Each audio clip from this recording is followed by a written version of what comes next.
Bueno, yo trato de no definirme mucho, porque además de, en sí, ahora estoy haciendo una muestra en artes visuales, es decir, me presento como artista visual, pero podría presentarme también como otra cosa, como me gusta la música, entonces de repente puede que haga un proyecto de música o alguna otra cuestión. Entonces, en ese sentido, no definirme por algo a mí me ayuda a mantener una versatilidad con respecto a los deseos y a las ganas. Así que en ese sentido, hoy me presento acá como artista visual.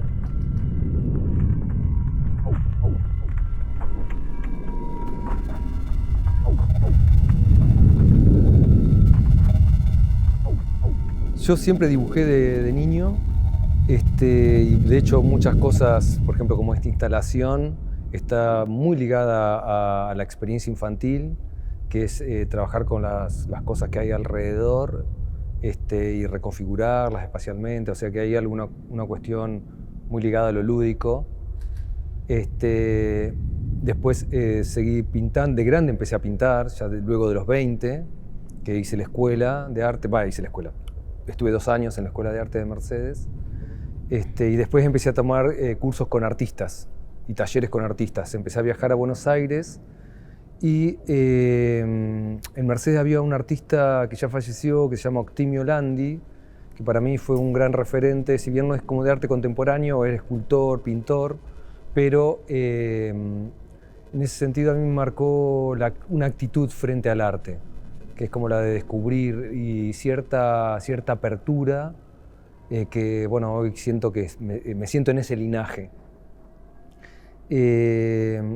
Y luego cuando en un momento que me dediqué a la pintura de lleno, que fue entre mis 25 y 30 años, decido irme a Buenos Aires. Y ahí es como que empiezo a ligarme con artistas que ya están más ligados valga la redundancia, al arte contemporáneo. Y ahí empecé como a ver otros andariveles, otros canales para producir las cosas que estaba pensando, las cosas que estaba sintiendo.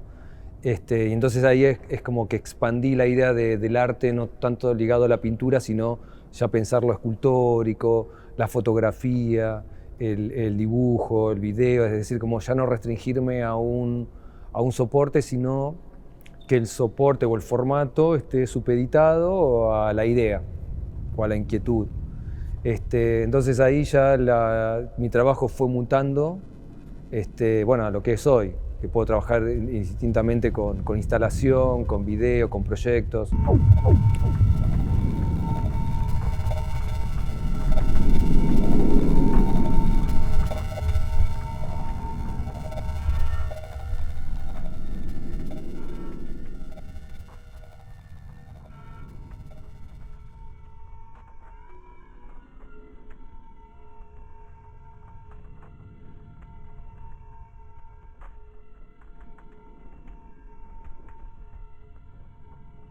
Yo me mudo a Buenos Aires en el 2001, un mes antes de la crisis. Yo vendí un negocio familiar, un taller gráfico, en el cual estuve trabajando, en el último tiempo, y mi idea era insertarme en la escena como nacional, o insertarme, no sé, quería insertarme, ¿no? Como quería avanzar. Y la plata de la venta quedó en el corralito, es decir, que esa fue la bienvenida al mundo del arte, sin dinero, sin contacto, y entonces para mí eso fue una gran enseñanza, porque, está bien que tengo una familia que me apoyó siempre y en ese sentido está bueno, pero el punto fue que ahí me di cuenta que yo iba a producir con lo que tuviese. Un papel y un lápiz, yo iba a hacer obra, con dibujo, por ejemplo. Y esa fue como la gran enseñanza que hasta el día de hoy conservo y la voy como modificándola, pero es con los recursos que tengo yo hago. Si es más, si es menos, pero yo voy a hacer. Entonces en ese sentido, nada, eso fue duro en ese momento, pero en realidad después viéndolo en perspectiva y demás, es algo que no digo que estuvo bien, pero que pude de alguna manera transformar eso. Y algo que era como una situación difícil en un potencial.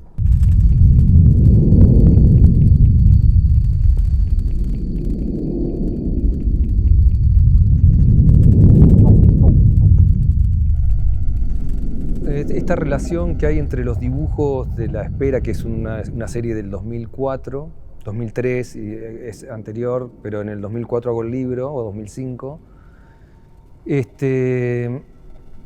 Esa serie de dibujos de alguna manera están ligados con esta obra, en el sentido de que ahí trabajaba con un patrón constructivo, cada uno trabajaba con rectángulos, entonces era un patrón constructivo que se iba repitiendo y se iban haciendo como ramificaciones, que a su vez pensaba que esos patrones constructivos también eran patrones temporales, es decir, uno tardaba 3 segundos en hacer un rectángulo, entonces cuando veías todos los rectangulitos que había, los prismas que había, podías hacer como una equivalencia de cuánto tiempo te llevaba a hacer.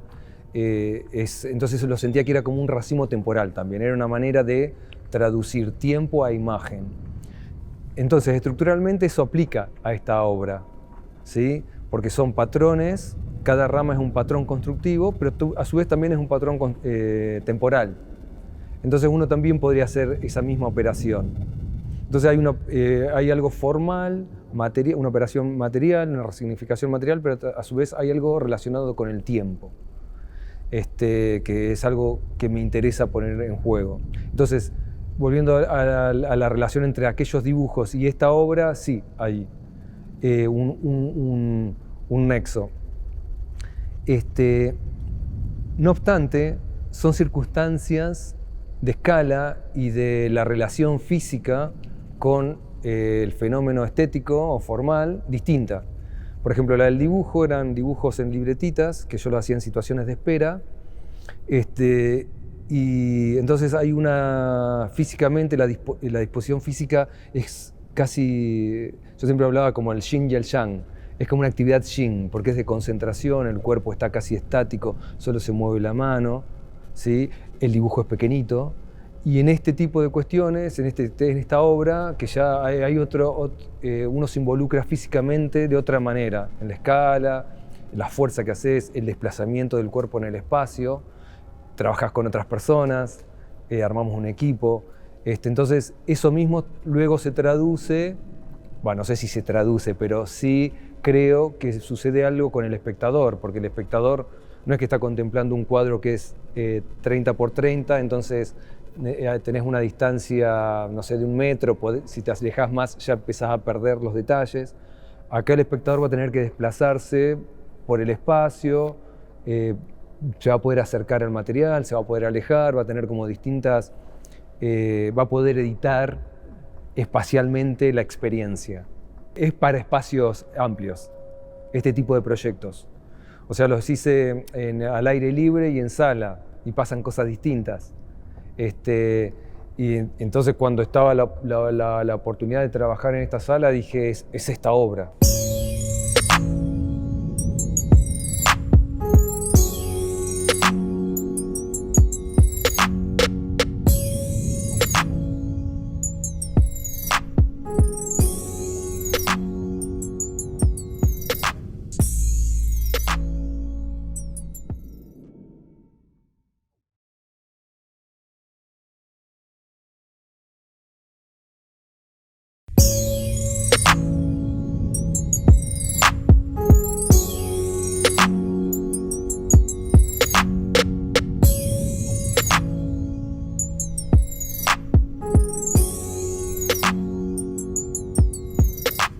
Hubo un momento que pasé de tener un taller muy grande, que era un galpón, entonces trabajaba con instalaciones y demás, a estar en un espacio muy pequeño, un monoambiente, y ahí era taller y vivienda.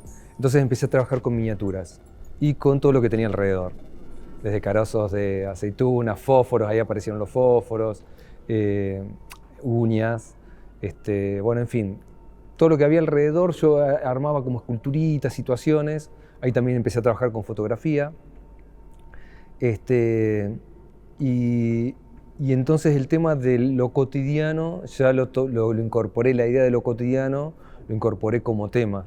O sea, y la contingencia también, porque, y esto engancha por ahí lo que hablamos hoy de la escala. Entonces, si yo tengo un presupuesto reducido, un espacio reducido, voy a trabajar en tamaño reducido acorde a eso. Entonces me di cuenta que mi trabajo es reactivo al entorno. Y la dimensión de lo cotidiano, empecé a hacer foco ahí como para identificar eso que tenemos alrededor, que está al alcance de la mano y que podemos verlo de otra manera. Siempre hay algo oculto que está ahí que nos puede revelar algo más. Entonces es pararme en ese lugar, en eso que está como que se lo deja de lado, produce cierta indiferencia por tan cercano. Yo empecé a hacer foco en ese lugar y bueno, ver qué había de extraño en eso tan conocido, en eso tan familiar. Entonces las ramas de alguna manera están como en esa línea, y a su vez me quería incorporar dinámicas del entorno, que no sean como del campo del arte, sino que no sean ficción, sino empezar a generar cosas concretas del mundo real, el mundo cotidiano, incorporarlo y resignificarlo en otra cosa. Entonces también empezar ahí de alguna manera se establece como una fricción entre realidad y ficción. Y originalmente eran las ramas de la poda urbana, entonces de alguna manera me parecía que se extraían materiales como de distintos lugares, confluían en la forma, se resignificaban en una forma y cuando terminaba la muestra se deshacía y volvían como a su curso normal, que como sociedad determinamos que sean desecho o que vayan para reciclaje y demás.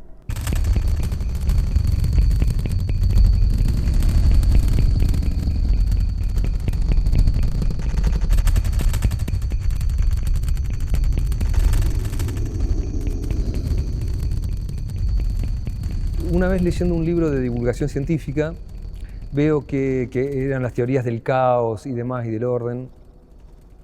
Mencionan un ejemplo de unas termitas, no las que nosotros vemos acá, sino las que construyen como nidos que parecen estalactitas, en realidad como con pirámides. Contaban que hay un proceso inicial de los nidos, que es una masa caótica, como que las termitas van llevando material de un lado a otro, y es una ebullición y no se entiende nada, entonces hay como un caos ahí, pero que de repente, con el paso del tiempo, ese movimiento caótico empieza como a entrar en fase. Entonces vos vas viendo que empieza a haber un orden y que vas viendo que van edificando este nido y finalmente hay una forma. Entonces eso que uno ve como desorden o como caos, en realidad uno no tiene todas las variables para poder tener la experiencia del orden que hay implícito en esa situación. Entonces hay algo que de alguna manera con esta obra hay alguna cierta analogía con esa idea de relación de caos y orden, porque cuando llegamos era toda una masa caótica de material disperso, y en la medida que fuimos avanzando eso se va ensamblando, va adquiriendo un orden y demás, hasta llegar a la forma que está emplazada en la sala. Entonces esa relación entre lo azaroso o esta idea de control y no control, me parece que es interesante y que yo la utilizo en realidad para pensar los proyectos, porque hay una instancia inicial que uno empieza, por ejemplo, despliega un montón de situaciones que no sabe exactamente para dónde van y empieza a transitarlas y después empieza una edición. Y decís, esto sí, esto con esto con esto. Y ahí empieza a tener cierta lógica. Y decís, esto va. Te empiezan a caer fichas y decís, esto va con esto, esto está relacionado con tal concepto, esto lo estoy haciendo que está relacionado con la obra que hice, esto como mencionaba de los dibujos de hace como 20 años.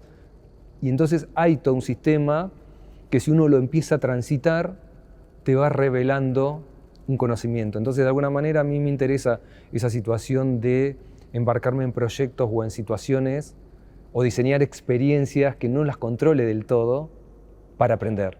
Entonces, de alguna manera uno termina aprendiendo de los propios procesos que plantea. Por ejemplo, esta forma que van a experimentar, había como un boceto general, pero no estaba dibujada y diseñada de esta forma, sino que la fuimos generando acá en el espacio. ¿Sí? Entonces ahí también hay una relación entre improvisación y control. Esto por eso esta relación entre la deriva y la construcción está un poco ligado a eso.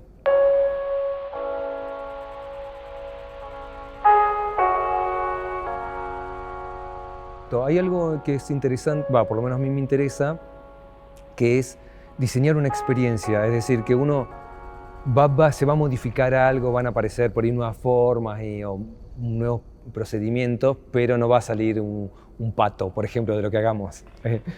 O sea, va a salir algo que está dentro ya de ciertos canales, y yo, bueno, me embarco me embarco en esa. Pero esa experiencia está delimitada, no va a ser algo muy alejado a esa idea original.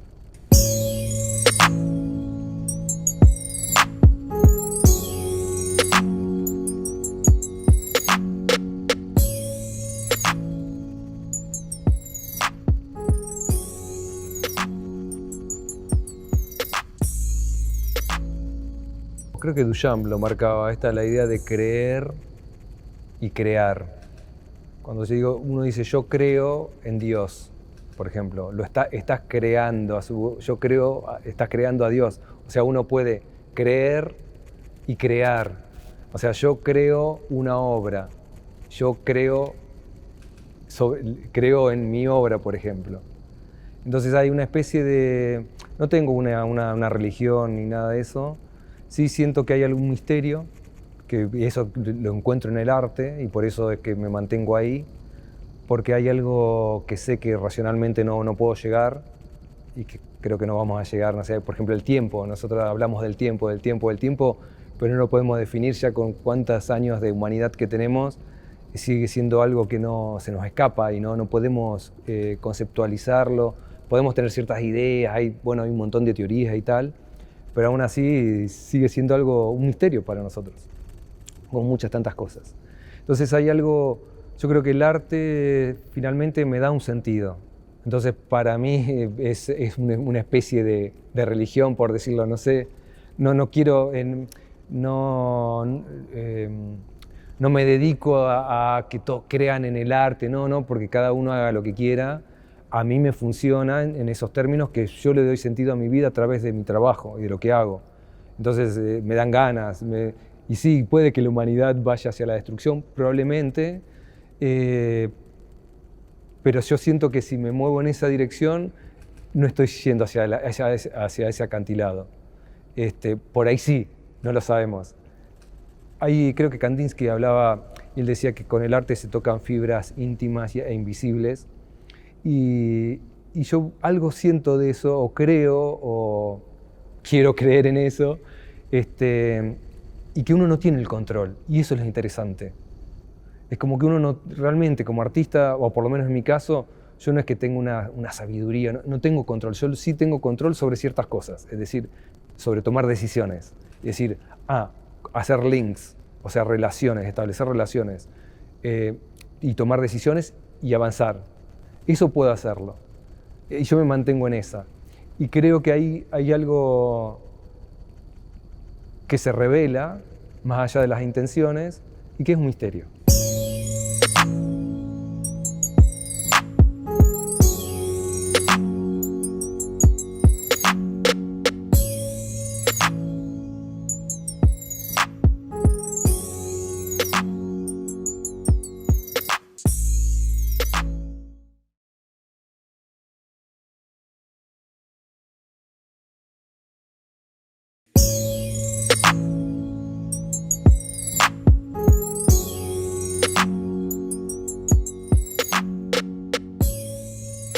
Con respecto a mi trabajo, trato de dejarlo lo suficientemente abierto como para no conducir que el público, los espectadores, tengan un sentimiento específico, sino que tengan la libertad de relacionarse con la obra como puedan, como quieran,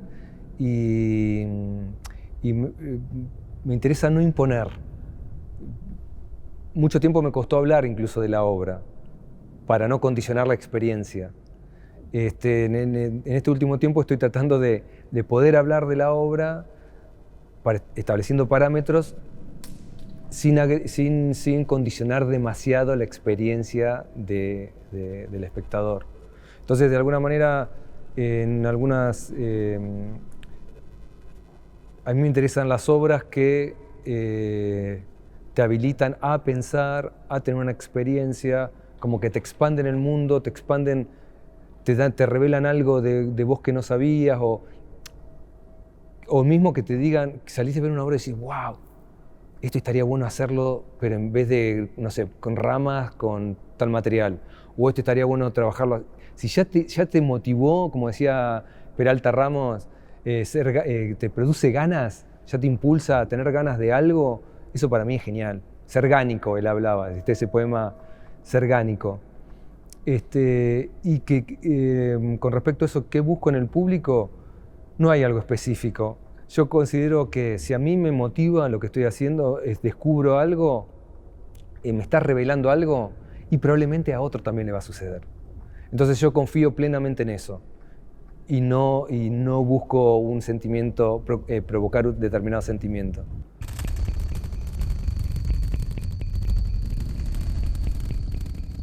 La relación con el público la sigo pensando como hace 20 años.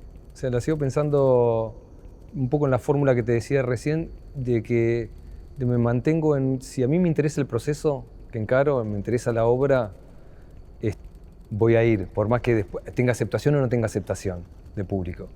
O sea, viví por lo menos 10 años dialogando con un público muy reducido, por ejemplo. Y de alguna manera siento que estoy en la misma. Si el público se amplía, está buenísimo, porque es como que también que tiene más repercusión, se expande la obra también y el trabajo. Me parece que si eso se va dando, y está buenísimo que se dé naturalmente. Entonces, para que eso se dé naturalmente, también es crucial estar conectado con esto que te digo, como no claudicar en nada, sino mantenerte en cuáles son tus intereses, qué es lo que quieres transmitir, por más que no sea del todo legible. A mí no me interesa tirar eslóganes, por ejemplo, decir, o levantar banderas, no sé, de la ecología, por más que me interese, pero siento que en ese sentido se restringe la lectura y la experiencia. Entonces a mí me interesa que sean experiencias, que esté todo eso, esté lo conceptual, porque a mí me interesa que tenga las obras que tengan un espesor, es decir, que tengan distintos niveles, distintas entradas, que sean multidimensionales, como para que tenga esa riqueza y que, bueno, y que a su vez no se limite, porque a mí me parece que cuando uno ya dice esto es para, no sé, salven las ballenas, que puede estar de acuerdo con eso, pero se restringe la obra. Esa es otra cosa. Y a mí esa línea no me interesa.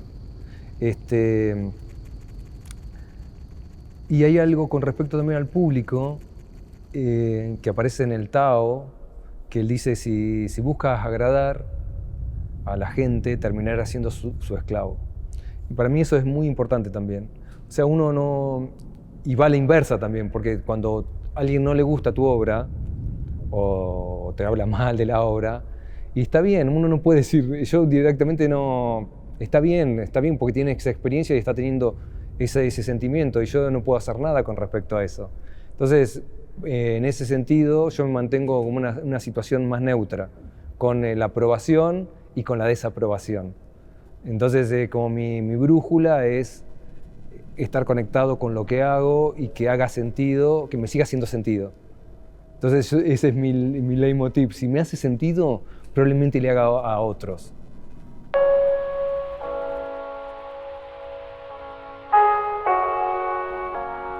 Por un lado, el hecho de que sea una obra efímera, en el sentido que va a durar lo que dure la muestra, 3 meses, ¿no?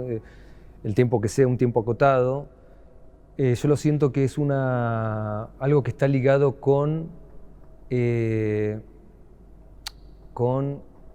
es un regalo para mí y para la gente, para el público, porque es algo que se va a ver solamente acá y no se va a ver nunca más. Entonces hay algo, y eso está ligado con algo existencialista, que es que nuestra vida es finita. Entonces es importante que estemos a pleno, que estemos presentes. Y es loco, porque presente también es regalo. La idea, uno cuando dice, te doy un presente, te doy un regalo. Entonces para mí la obra es un presente, es un regalo, para mí, para el público, y que de alguna manera es una especie de milagro para aquel que lo pueda ver, porque no se va a poder ver en otro lado. Se van a ver fotos, se van a ver registros, pero se va a ver solo acá. Entonces eso me parece que adquiere una potencia y una idea de la experiencia y de estar en tiempo y espacio conectados con algo. Y para mí eso es fundamental. Y después, si eso se va a transformar, nosotros nos vamos a transformar. Vamos a morir y nuestro cuerpo se va a hacer, se va a ir transformando. Entonces, en ese sentido, para mí no es un tema que la obra se deshaga, porque ya va a cumplir su rol, que va a ser un regalo para el espectador, va a estar ahí presente para alguien. Entonces, va a cumplir su meta.